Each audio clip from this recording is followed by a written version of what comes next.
Magandang araw! For today's video ay gagawa naman tayo ng isang pangnegosyo recipe na pwede niyong pagkakitaan at pwede niyo ring idagdag sa inyong mga kakanin business. Sundan mo lang ang video ito hanggang dulo at hindi ka papalpak dito.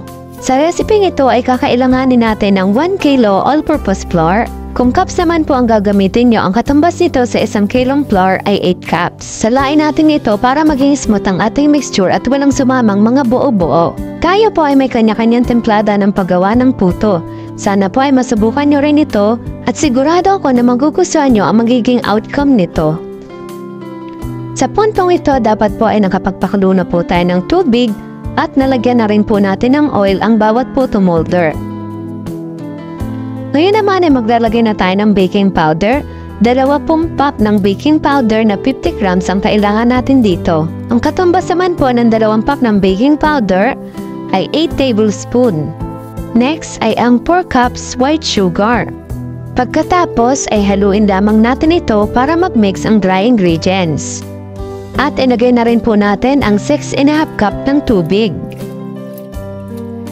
Ang ratio ko po ng paglalagay ng baking powder ay 1:1.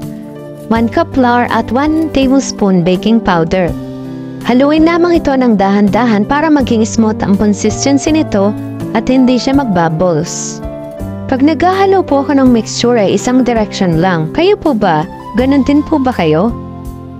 Sunod naman nating ilalagay ay ang small pack ng Nestle Cream 125 ml. Isa po ito sa magpapalambot at magpapaputi ng ating puto. Haluan lamang po natin ng bahagya.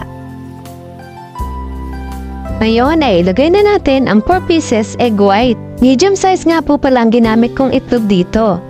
Kung large size naman ang gagamitin nyo, pwede na po ang 3.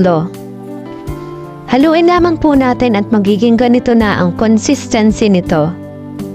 Pagkatapos ay salain lamang ulit natin para walang sumamang mga lumps.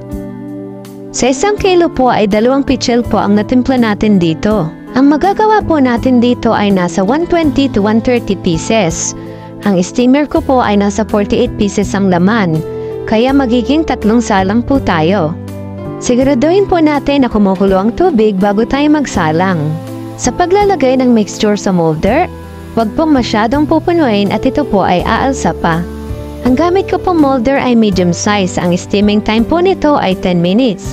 Kung large size naman po ang inyong gamit na molder, ay hanggang 15 minutes po ang steaming time. At pagkatapos po ng 10 minutes, ayan na po at nakaluto na po tayo. Ganyan po ang magiging texture ng ating puto.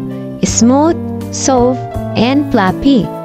Ganyan po ang ginagawa ko, nilalagay ko po muna sa tray para ma-cool down bago ko ilagay sa bilao or sa tub. At isalang na natin ang last batch. 10 pieces po ang laman ng bawat tub. Ang order po sa atin ay 10 pieces tub din. Pagkatapos po naman nating may salansan, ilagyan naman po natin ang cheese sa ibabaw. Mas marami pong cheese, mas masarap. Nakagawa po tayo dito ng 12 pieces tub at ang laman po ng bawat tub ay 10 pieces. Ang total po na nagawa natin dito ay 120 pieces. Sana po ay nagustuhan nyo ang recipe natin today. Don't forget to share, like, and follow. At yan po ang lahat ng nagawa natin today. Thank you guys for watching. Bye!